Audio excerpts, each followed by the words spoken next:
Իսկ դուք գիտեք, այս տեսանյութը պատմում է Ֆրանկլին Կլարենս Մարսի մասին, ով հիմնել է Մարս ընկերությունը, որն ունի ամենամեծ թվով ապրանքանիշերը եւ հայտնի է բոլորին։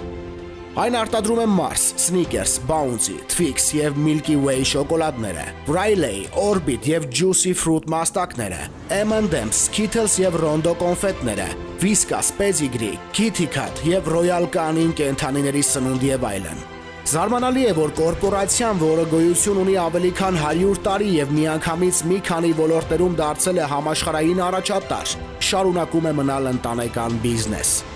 Ֆրանկլին Կլարենս Մարսը ծնվել է 1883 թվականի սեպտեմբերի 24-ի Մինեսոտա նահանգի Նյուպորտ քաղաքում։ Ընտանիքի չքավորությունը ստիպեց տղային աշխատել եւ վաստակել վաղ տարիքից։ Մանուկ հասակում Ֆրանկլինը տառապում էր պոլիոմելիտ հիվանդությամբ, որի պատճառով չէր կարողանում քայլել առանց հենակների եւ հաճախել դպրոց։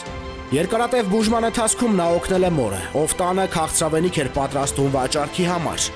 Ժամանակի ընթացքում Ֆրանկլինը հասկացավ, որ իր կյանքը նվիրելու է հրուշակեղենի բիզնեսին։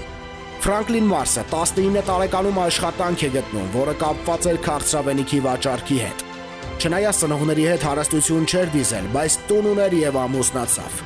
Կնոջ անունը Էթել էր, ով հետագայում դարձավ Ֆրանկլինի հիմնական բիզնես գործընկերը։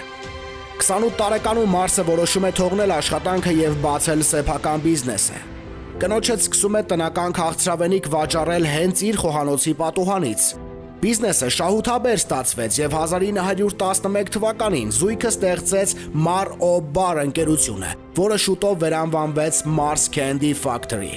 Նրա պարզ տեսականին հիմնականում բաղկացած էր տարբեր տեսակի միջուկներով քաղցրավենիքից։ Փոքր արտադրամասը վերածվեց գործարանի, 125 աշխատատեղով եւ տեղափոխվեց Չիկագոյի արվարձան։ 1904 թվականին ծնվեց Ֆրանկլինի որդին Ֆորեսթը, ով անուղղակիորեն մասնակցել է Մարս ավագի հորինած շոկոլադե սալիկի ստեղծմանը։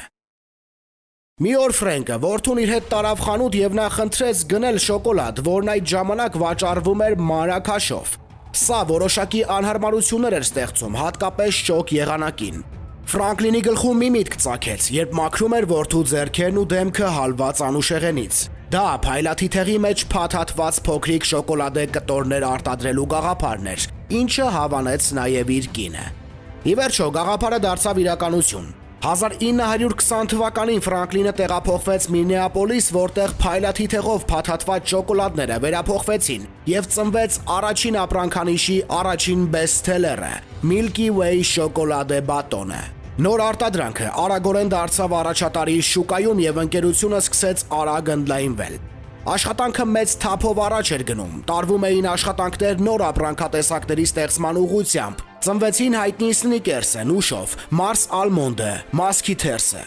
1928 թվականին Ֆորեսթ Մարսն ավարտեց Ցեյլի համալսարանը եւ մեկնեց Մեծ Բրիտանիա, շարունակելու հոր բիզնեսը։ Այնտեղ շենք սարքավորումներ գնեց, աշխատակիցներ վարձեց եւ սկսեց արտադրությունը։ Հենց այս գործարանում է հայտնվում մեկ այլ լեգենդար կոնֆետ՝ Մարսը։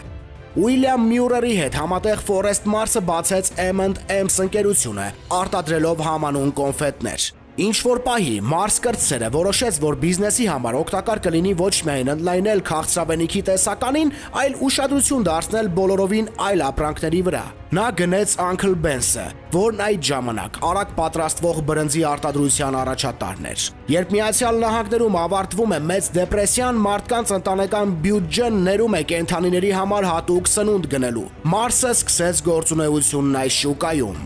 1920-ականների վերջերին Ֆրանկլին Մարսը, ով շոկոլադե ծաղկում բիզնես էր ստեղծել, հրապուրվեց արշավաձիերով, սկսեց զբաղվել դրանց բուծմամբ։ Գնեց մի քանի ֆերմաներ Թենեսի նահանգի Պուլասկի քաղաքում։ Նրան էին պատկանում 30 ախոր, ձիերի ցուցադրության տարածք, վազքուղի։ Կալվածքը անվանվեց Milky Way Farms։ Մարս ավագի արշավաձիերը հաղթում էին երկրի հեղինակավոր մրցարշավներում, բայց նա չապրեց այս պահը։ Ֆրանկլինը մահացավ 1934 թվականին երիկամների եւ սրտի անբավարարությունից։ Իր կյանքի վերջում հրուշակեղենի կայսրության հիմնադիրը հաճախ է եղել կալվածքում, ինչի պատճառով նրան թաղել են այնտեղ։ Մի քանի տարի անց Մարս ավագի երկրորդ կինը, ով նույնպես Էթել էր, տեղափոխեց նրա աջունասափորը Մինեապոլիսի մոտ գտնվող մեծ մասնավոր Լեյքվուդ գերեզմանատուն։ Ֆրանկլին Մարսի համար այնտեղ մասնավոր դամբարան է կառուցվել։ Milky Way Farms-ն այժմ այլ սեփականատիրոջ ձեռքում է, ով ձգտում է այն պահել սկզբնական վիճակում։ Forest Mars-ը 1964 թվականին միավորեց իր եւ հոր բիզնեսները, ինչի արդյունքում ստեղծվեց M&M's Mars ընկերությունը։ Կորպորացիան զարմացրեց իր արտադրության մասշտաբով եւ արագորեն աճեց հիմնադրի որդու ղեկավարությամբ։ 1995 թվականին Forest Mars-ը ընկերության վերահսկողությունը հանձնեց իր որդիներին՝ Ջոնի եւ Forest Mars կրտսերին, պայմանով, որ ընկերությունը չի կարող վաճառվել երրորդ անձանց, մինչև իր մահը։ Որդիները չխախտեցին հոր պայմանը։ Միայն նրա մահից հետո 1999 թվականին նրանք բաժնետոմսերի մի փոքր մասը ներկայացրեցին ֆոնդային բորսայում, սակայն դա չխանգարեց ընտանիքին պահպանել բիզնեսի վերահսկողությունը։ 2012 թվականին Forest Mars կրտսերը զբաղեցրել է 31-րդ տեղը մոլորակի ամենահարուստ մարդկանց ցանկում, որը հրապարակել է Bloomberg-ը, իսկ նրա կարողությունն այն ժամանակ գնահատվում էր $20.1 միլիարդ։